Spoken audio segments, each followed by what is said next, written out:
हाय, कैसे हैं आप सभी? आई होप आप सभी बहुत अच्छे होंगे। और जैसा कि आप जानते होंगे कि एग्जाम का डेट डिक्लेयर हो चुका है और अब पता है आपको कि 3 तारीख को एग्जाम है ना? तो इसलिए आप लोग पढ़ रहे होंगे, क्वेश्चंस को देख रहे होंगे और बहुत कुछ सीख रहे होंगे क्वेश्चन से। तो इससे पहले जैसा कि मैं आपको रिवाइज कर दूं कि इससे पहले हम 200 क्वेश्चंस पे बात कर चुके हैं, जो 22/8/2024 को एग्जाम हुआ था प्लस 18/6/2024 को एग्जाम हुआ था। इन दोनों एग्जाम के जो 200 क्वेश्चन थे, इन 200 क्वेश्चंस पर हम डिस्कस कर चुके हैं ऑलरेडी। वीडियो आपको प्ले लिस्ट में देखने को मिलेगा, वहां जाकर के आप वीडियो को देख सकते हैं। ठीक है ना? यानी कि हमने इन दोनों जो 100 क्वेश्चंस था, जो अगस्त को एग्जाम हुआ था और जून को एग्जाम हुआ था। जून को जो एग्जाम हुआ था तो वो तो एग्जाम कैंसिल हो गया था, लेकिन फिर भी हमने उस क्वेश्चंस पे बात किया। क्यों? क्योंकि हमें क्वेश्चन से सीखना है। हमें उतना नहीं देखना है कि कौन क्वेश्चन पेपर लीक हुआ, एग्जाम कैंसिल हुआ, वो नहीं, हमें क्वेश्चन से सीखने की जरूरत है। तो इन दोनों जो एग्जाम हुआ था उसके 200 क्वेश्चन जो है प्लेलिस्ट में आपको मिलेंगे। 40 वीडियो जो है इस पे मैं डाल चुका हूं, ये प्लेलिस्ट में वीडियो मिल जाएगा आपको। ठीक है ना?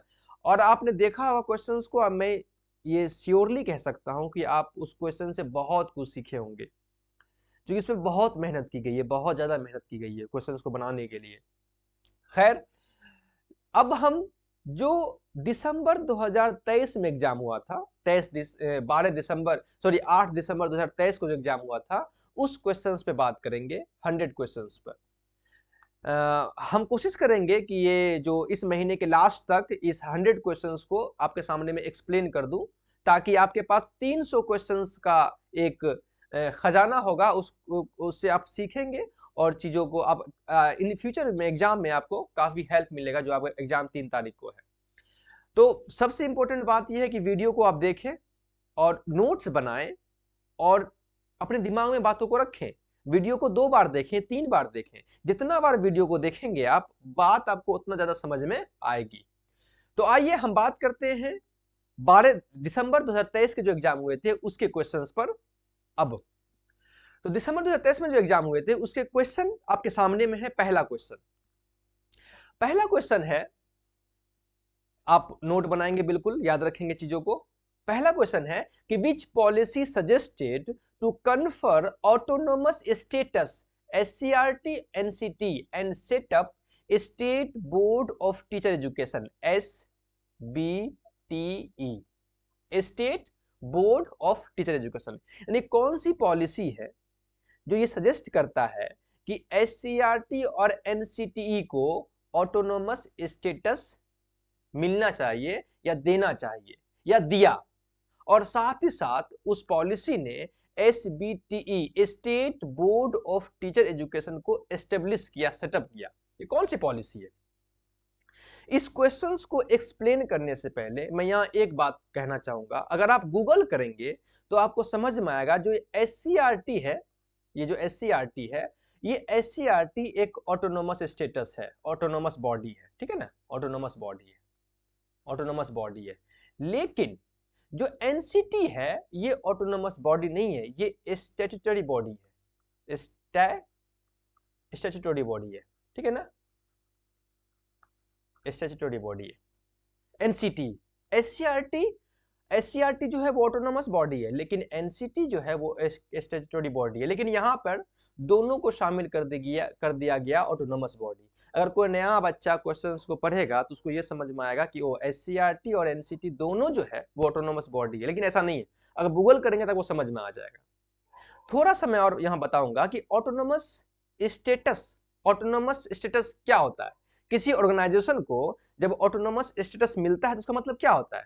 देखिए, किसी ऑर्गेनाइजेशन को यूजीसी जो है, यूजीसी वो ऑटोनोमस स्टेटस देता है। इसका मतलब क्या है? इसका मतलब है कि उस ऑर्गेनाइजेशन को, उस संस्था को इतनी आजादी होती है, फ्रीडम होती है कि वो एकेडमिक रिलेटेड डिसीजन अपने से ले सकता है, आजादी के साथ। Freedom to take decision regarding academics, अपने एकेडमिक्स को लेकर के या अपने ऑर्गेनाइजेशन को लेकर के, अपने संस्था को लेकर के वो स्वयं खुद से डिसीजन ले सकता है, इतनी उसकी आजादी होती है। इसीलिए उसको ऑटोनोमस स्टेटस दिया जाता है, जैसे कि एससीआरटी को मिला है। लेकिन एनसीटी जो स्टैट्यूटरी बॉडी होती है, इसका मतलब ये हुआ कि इस बॉडी जो स्टैट्यूटरी बॉडी है, वो ऑर्गेनाइजेशन जो स्टैट्यूटरी बॉडी है, वो ऑर्गेनाइजेशन मतलब उसको पार्लियामेंट के एक्ट द्वारा बनाया जाता है। कोई ऑर्गेनाइजेशन को पार्लियामेंट के एक्ट द्वारा स्टैट्यूटरी बॉडी बनाई जाती है, ठीक है ना। इसका मतलब क्या हुआ कि अगर एनसीटी को कोई डिसीजन लेना होगा तो एनसीटी जो है वो पार्लियामेंट में पहले एक्ट पारित करेगा, तब जाकर के वो कोई डिसीजन ले सकता है। लेकिन ये बात ऑटोनोमस बॉडी के साथ नहीं होती है। ऑटोनोमस बॉडी जो है वो आजाद होता है अपने संस्थाओं में, ऑर्गेनाइजेशन में कोई डिसीजन लेने के लिए। तो ये फर्क है। मिस आप देखेंगे कि एनसीटी को, इसलिए एनसीटी को जो लागू किया गया था वो 1993 के एक्ट द्वारा लागू किया गया था। 1993 के एक्ट द्वारा एनसीटी को लागू किया गया था। और ये जो एनसीटी फोर्स में आया, जब फोर्स में आया तो 1 जुलाई 1995 को ये एनसीटी जो है फोर्स में आया।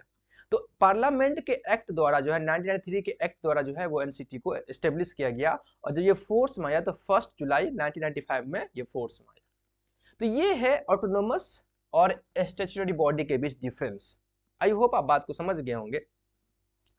तो यहां कहता है कि कौन सा ऐसा पॉलिसी है जो बात करता है कि एससीईआरटी एनसीटी को ऑटोनोमस स्टेटस देना चाहिए और साथ साथ state board of teacher education establish करने की बात करता है। तो ये बात करता है program of action on NPE 1986। जो 1986 का प्रोग्राम ऑफ एक्शन था, वो ये पॉलिसी जो है ये बात को कहता है, ये वो पॉलिसी ये बात को लागू करता है। नीचे लिखा हुआ है बी नंबर में नेशनल पॉलिसी ऑन एजुकेशन 1986, ये नहीं होगा। नेशनल पॉलिसी ऑन एजुकेशन ये नहीं होगा। जो प्रोग्राम ऑफ एक्शन, जो NPE national policy on education 1986 का जो प्रोग्राम ऑफ एक्शन था, वो इस बात की वकालत किया, इस बात को सजेस्ट किया कि एससीईआरटी और एनसीटी को ऑटोनोमस स्टेटस मिलना चाहिए, और साथ ही साथ SBTE state board of teacher education को एस्टेब्लिश करना चाहिए। तो इसका आंसर हो जाएगा आपका programme of action. I hope आप बात को समझ गए होंगे। आइए चीजों को देख लेते हैं अच्छे से। The national policy on education NPE of 1986, the national policy on education NPE of 1986 and its program of action.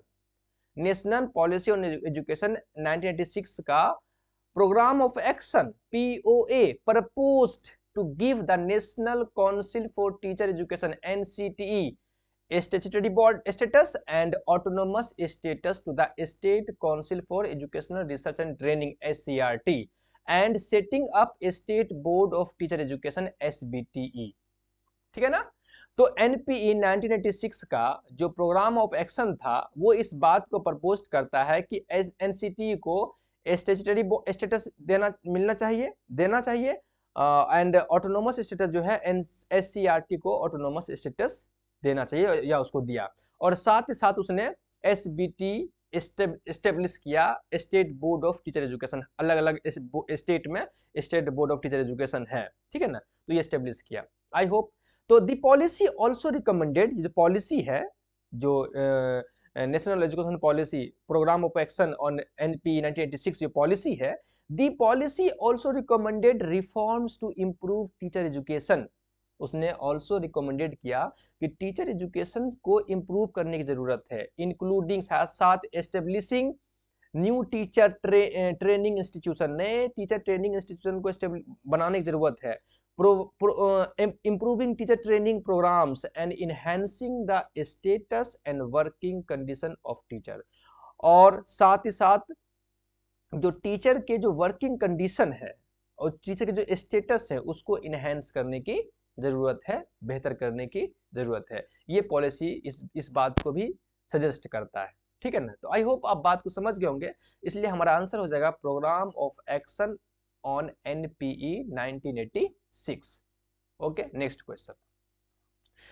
Question है कि असेसमेंट फॉर लर्निंग एम्फेसाइजेस। कई बार क्वेश्चन हमने इस पे बात किया है, पिछले एग्जाम में भी बात किया है कि असेसमेंट फॉर लर्निंग क्या है, किस बात पर एम्फेसाइज करता है। असेसमेंट फॉर लर्निंग किस बात पे एम्फेसाइज करता है, किस बात पे जोर देता है। असेसमेंट टू इनहेंस लर्निंग, क्या इस पे जोर देता है? इन assessment to enhance learning, learning को इनहेंस करने पर जोर देता है, ठीक है। Assessment to know the mastery of the content, content पे मास्टरी हासिल करने पर जोर देता है, ठीक है। Assessment to certify the learners, learners को सर्टिफाई करने पर जोर देता है। Assessment to grade to the learners, की लर्नर को ग्रेड देने पर जोर देता है। किस बात पे फोकस करता है असेसमेंट फॉर लर्निंग? देखिए असेसमेंट फॉर लर्निंग जो है वो assessment to enhance learning, learning को इनहेंस करने पर जोर देता है, ये है लर्निंग को इनहेंस करना। Assessment to know the mastery of content पे मास्टरी हासिल करना या सर्टिफिकेट देना लर्नर्स को या ग्रेड देना लर्नर्स को, ये बात करता है, ये जो है ये, एक मिनट, आई एम सॉरी, ये जो है ये बात करता है assessment, assessment, assessment of learning, of learning, ठीक है ना। ये जो है तीनों टॉपिक जो है ये है बी सी और डी जो है ये असेसमेंट ऑफ लर्निंग का मामला है। और असेसमेंट को जो लर्निंग को इनहेंस करना जो है ये असेसमेंट फॉर लर्निंग का मामला है। इसे आप फॉर्मेटिव असेसमेंट भी, फॉर्मेटिव असेसमेंट भी कह सकते हो, फॉर्मेटिव असेसमेंट भी कह सकते हो, ठीक है ना। तो ये आंसर है। नेक्स्ट आइए समझ लेते हैं इसको। Assessment for learning, assessment for learning यानी कि formative assessment is tool, a tool है to use to improve students learning, जिसका इस्तेमाल करते हैं स्टूडेंट्स के लर्निंग को इंप्रूव करने के लिए। Foster to growth mindset, growth mindset को फोस्टर करने के लिए, बढ़ाने के लिए। Develop critical thinking, critical thinking को डेवलप करने के लिए। एंड प्रॉब्लम सॉल्विंग स्किल, और प्रॉब्लम सॉल्विंग स्किल को बेहतर करने के लिए हम असेसमेंट फॉर लर्निंग का यानी फॉर्मेटिव असेसमेंट का इस्तेमाल करते हैं। साथ ही साथ encouraging students to reflection and self assessment, साथ साथ स्टूडेंट्स को इनकरेज करते हैं कि वो खुद को रिफ्लेक्ट करे, खुद को असेसमेंट करे। enhance the guiding students learning and improve students outcome, और साथ ही साथ स्टूडेंट्स के जो इन्हेंसमेंट हो रहे हैं उसको गाइड करते हैं और उसके आउटकम्स को इंप्रूव करते हैं। ये है असेसमेंट फॉर लर्निंग। कुछ लोग हैं जैसे कि डेलन विलियम जो है ये असेसमेंट फॉर लर्निंग से जुड़े हुए हैं, पॉल ब्लैक है, रूथ सटन है, ये सब जो है notable expert associated with assessment for learning, ये असेसमेंट फॉर लर्निंग से जुड़े हुए साइकोलॉजिस्ट हैं। डेलन विलियम हो, पॉल ब्लैक हो या रूथ सटन हो, ये सब जो है वो असेसमेंट फॉर लर्निंग से एसोसिएटेड फिलोसोफर और साइकोलॉजिस्ट है। ऐसे ही आप याद नहीं करना है, लेकिन ऑप्शंस में कभी कभी दे देता है, तो आप इन चीज़ों को, इन साइंटिस्टों को थोड़ा रखें दिमाग में कि हाँ ऐसे भी फिलोसफर या साइकोलॉजिस्ट हैं। ऐसे ऑप्शन में कई बार एग्जाम में दे देता है सब इन लोगों का नाम। तो इसका आंसर हो गया assessment to enhance learning, learning को इनहेंस करने की बात करता है असेसमेंट फॉर लर्निंग में, ठीक है, इस पर जोर देता है। नेक्स्ट क्वेश्चन है, कहता है कि which is not a benefit to use reflective journal. Reflective journal का जब हम इस्तेमाल करेंगे एज एन असेसमेंट टूल, एक असेसमेंट टूल की तरह, in pedagogy of education, education में पेडागोजी में जब हम बच्चे को पढ़ाते हैं तो उसमें हम रिफ्लेक्टिव जर्नल का as a tool, assessment tool की तरह जो इस्तेमाल करेंगे तो उसके बेनिफिट्स नहीं है। कौन ऐसा चीज है, कौन सा स्टेटमेंट है जो उसके बेनिफिट्स नहीं है, कौन सा बेनिफिट्स नहीं है? तो देखते हैं कि क्या बेनिफिट्स हैं और क्या बेनिफिट्स नहीं है। तो reflective writing can enable students to demonstrate complex learning outcomes, बिल्कुल सही बात है। जो रिफ्लेक्टिव राइटिंग्स होते हैं वो स्टूडेंट्स को एनेबल बनाता है, उसको योग्य बनाता है ताकि वो कॉम्प्लेक्स लर्निंग आउटकम्स को डिमोन्स्ट्रेट करे, और साथ ही साथ क्रिटिकल थिंकिंग डेवलप होती है उसकी, इंक्लूडिंग क्रिटिकल थिंकिंग, उसी क्रिटिकल थिंकिंग डेवलप होती है। ये तो बिल्कुल होगा, ये तो बिल्कुल हम रिफ्लेक्टिव जर्नल्स का इस्तेमाल करेंगे तो बच्चे के अंदर ये बिल्कुल होगा। अच्छा, students can demonstrate analysis, creativity and originality, बिल्कुल ये भी होगा कि स्टूडेंट जो है वो डिमोन्स्ट्रेट कर पाएंगे एनालिसिस को, क्रिएटिविटी को, ओरिजिनलिटी को, ये भी होगा। अच्छा, स्टूडेंट्स में not fully understand what is required of them in reflective writing, नहीं स्टूडेंट्स में नॉट फुल्ली अंडरस्टैंड, बच्चा बिल्कुल नहीं समझ पाएगा कि what is required for of them in reflective writing. Reflective writing में किस चीज की जरूरत है, बच्चा ये बिल्कुल नहीं समझ पाएगा, ऐसा तो बिल्कुल नहीं है, ये तो नहीं होगा। अच्छा, reflection in and if itself can be powerful learning process. बिल्कुल, रिफ्लेक्शन जो है वो एक पावरफुल लर्निंग प्रोसेस है। जो रिफ्लेक्शन होते हैं, reflection in end of itself, खुद में जो रिफ्लेक्शन होता है, खुद में जो रिफ्लेक्शन होता है, एक बहुत ही पावरफुल लर्निंग प्रोसेस है। बिल्कुल सही बात है। तो कौन इसका आंसर नहीं होगा? नोट, कौन बेनिफिट नहीं है? ये बेनिफिट नहीं है, यानी कि स्टूडेंट्स बिल्कुल नहीं समझ पाएगा, ये तो बिल्कुल गलत बात, ये बेनिफिट नहीं है, स्टूडेंट समझेगा। तो रिफ्लेक्टिव जर्नल, तो a reflective journal is a personal record of students learning. ये अब समझिए रिफ्लेक्टिव जर्नल होता क्या है। रिफ्लेक्टिव जर्नल जो है वो स्टूडेंट्स के एक पर्सनल रिकॉर्ड्स है, स्टूडेंट्स के लर्निंग का, उसके एक्सपीरियंस का, उसके थॉट्स का, उसके फीलिंग्स का एक पर्सनल रिकॉर्ड है reflective journal. It can help students develop critical thinking skills. इससे क्या होता है, स्टूडेंट्स को हेल्प मिल पाता है ताकि वो क्रिटिकल थिंकिंग डेवलप कर सके। Encourage life long learning, metacognition and personal growth as well as demonstrate complex learning process analysis and at the same time it is a powerful learning process. देखिए पूरा बात यहाँ आपके सामने में रिफ्लेक्टिव जर्नल का एग्जांपल है। यानी कि रिफ्लेक्टिव जर्नल क्या है, एक स्टूडेंट्स के लर्निंग एक्सपीरियंस है, लर्निंग एक्सपीरियंस है, उसके थॉट्स का पर्सनल रिकॉर्ड है, उसके फीलिंग्स का रिकॉर्ड है।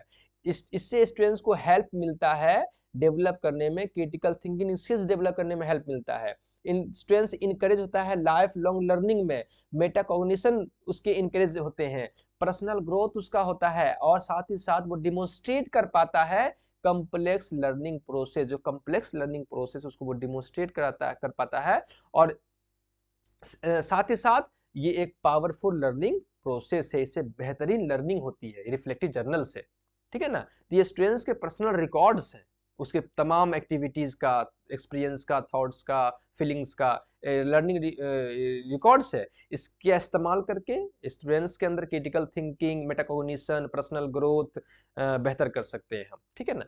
तो ये इसका आंसर हो जाएगा क्या, कि स्टूडेंट्स में नॉट फुल्ली अंडरस्टैंड, क्या स्टूडेंट्स पूरी तरीके से समझ नहीं पाएगा what is required of them, कि उसके लिए क्या जरूरी है, of reflective writing, reflective writing में, इन रिफ्लेक्टिव राइटिंग में उसके लिए क्या जरूरी है, स्टूडेंट बिल्कुल नहीं समझ पाएगा। नहीं, बिल्कुल समझ पाएगा क्या जरूरी है, क्या कि इसका क्या फायदा है, इसका क्या उसके लर्निंग इंप्रूवमेंट में क्या उसको हेल्प मिल सकता है, स्टूडेंट तो बिल्कुल समझ पाएगा इस बात को। तो ये इसका आंसर नहीं होगा, ठीक है ना। बाकी ये होगा, ये होगा और ये होगा, जैसा कि हमने बात यहाँ किया है आपके सामने में, ठीक है। क्वेश्चन नंबर 4 कहता है which of the following R post independent commissions on education. कौन सा जो है पोस्ट इंडिपेंडेंट कमीशन है एजुकेशन में। पोस्ट इंडिपेंडेंट कमीशन मतलब क्या, 1947 के बाद, 1947 के बाद कौन सा, इनमें से कौन सा कमीशन है जो 1947 के बाद बना एजुकेशन में। आप जानते हैं कोठारी कमीशन जो है वो 1964 से 66 का है, ये हो जाएगा। हंटर कमीशन जो है जानते हैं कि 882 1882 का है, तो ये नहीं होगा। कलकत्ता यूनिवर्सिटी कमीशन जो जानते हैं कि 1917 के आसपास बना था, ये भी नहीं होगा। और नई तालीम जो है ये कमीशन नहीं है, ये एक स्कीम है, ठीक है ना, ये भी नहीं होगा। और नेशनल नॉलेज कमीशन जो आप जानते हैं कि 1983 में बना था, 93 में आई होप, 93 या 95 में आई होप इसी में बना था, तो ये भी होगा, है ना। इसलिए इसका आंसर कौन हो जाएगा, पोस्ट इंडिपेंडेंस कमीशन कौन है, ए और ई। इसका आंसर हो जाएगा आपको ए, ये बी नंबर। आई होप आप समझ गए होंगे, क्लियर। आइए देख लेते हैं थोड़ा सा कि यूनिवर्सिटी एजुकेशन कमीशन 1948, यानी ये university education commission 1948 chaired by doctor S Radhakrishnan. इसके चेयरपर्सन जो थे वो डॉक्टर एस राधाकृष्णन थे। और मुदलियर कमीशन या इसको सेकेंडरी एजुकेशन कमीशन कहते हैं 1952 से 53। कोठारी कमीशन या इसको नेशनल एजुकेशन कमीशन कहते हैं 1964 से 66। National knowledge commission 2005 2005। अब यहाँ में जब मैं लिखा था ना ये गलत हो गया था, 2005 होगा, ठीक है ना। Okay. 5 these R post independent commission, याद रखेंगे ये सब जो है पोस्ट इंडिपेंडेंट कमीशन है। कौन? University education commission, secondary education commission, Kothari commission और नेशनल नॉलेज कमीशन। इसके बाद कई सारे कमीशन और हैं, ये सब पोस्ट इंडिपेंडेंट कमीशन है। क्लियर? और जो हंटर कमीशन है वो 1882 में बना था एंड कलकत्ता यूनिवर्सिटी कमीशन जो है 1917 में बना था, वेयर प्री इंडिपेंडेंट कमीशन है। इसके अलावा भी कई सारे इंडिपेंडेंट कमीशन है। क्लियर? अच्छा, नई तालीम also known as the Wardha scheme, नई तालीम को वर्धा स्कीम के नाम से जाना जाता है, was an educational philosophy proposed by Mahatma Gandhi in 1937। ये जो है एक स्कीम था, ये जो है एक स्कीम है, स्कीम है नई तालीम, इसे वर्धा स्कीम कहते हैं। इसको एक एजुकेशनल फिलॉसफी है, इसको प्रपोज महात्मा गांधी ने 1937 में दिया था, नॉट ए कमीशन, ये कमीशन नहीं है। ठीक है ना? तो इसका आंसर हो जाएगा आपका कोठारी कमीशन और उसके बाद है नेशनल नॉलेज कमीशन, ये दो होगा इसका आंसर। बाकी ये सब जो है कमीशन है 1882 में बना, ये बना आपको 1917 में, और उसके बाद नई तालीम जो है वो 1937 में बना और 005 में, और ये बना 1964 से 66 में। ओके, नेक्स्ट क्वेश्चन कहता है कि यूनिवर्सिटी, अभी पढ़े हैं just, university education commission is also known, ये यूनिवर्सिटी एजुकेशन कमीशन जो है इसे और किस नाम से जाना जाता है? इसे जाना जाता है राधा कृष्णन कमीशन के नाम से। क्यों? क्योंकि राधा कृष्णन कमीशन किस लिए जाना जाता है? इसके 1948 में बना था ये, है ना, क्योंकि इसके चेयरपर्सन थे राधा कृष्णन, इसलिए इसको राधा कृष्णन कमीशन के नाम से भी जाना जाता है। और मुदलियार कमीशन जो है वो 1952 में बना था, इसको सेकेंडरी एजुकेशन कमीशन के नाम से भी जाना जाता है। कोठारी कमीशन ये बना 1964 से 66 में, और इसे जो है नेशनल एजुकेशन कमीशन के नाम से भी जाना जाता है। और सेकेंडरी एजुकेशन जो है यही है, ये जो है सेकेंडरी एजुकेशन कमीशन 1952 में, इसी को यहाँ लिखा हुआ है मुदलियार कमीशन। तो इसका आंसर हो जाएगा आपका राधा कृष्णन कमीशन। ठीक है ना? आइए देख लेते हैं कि यूनिवर्सिटी एजुकेशन कमीशन 1948 से 1949, यूनिवर्सिटी एजुकेशन कमीशन 1948 से 1949 was chaired by doctor Sarvepalli Radhakrishnan, a renowned philosopher and statesman. और सेकेंडरी एजुकेशन कमीशन 1952 से 1953 also known as the Mudaliar commissions, and Kothari commissions 1964 से 1966 also known as the national education commission. ठीक है ना? इनके नाम भी आप याद रखेंगे। यूनिवर्सिटी एजुकेशन कमीशन को डॉक्टर सर्वपल्ली राधाकृष्णन कमीशन कहते हैं, और सेकेंडरी एजुकेशन कमीशन को मुदलियार कमीशन कहते हैं, कोठारी कमीशन को नेशनल एजुकेशन कमीशन के नाम से भी जाना जाता है। इसलिए इसका आंसर हो जाएगा आपका Radhakrishnan commission. University education commission is also known as the Radhakrishnan commission. Okay, clear?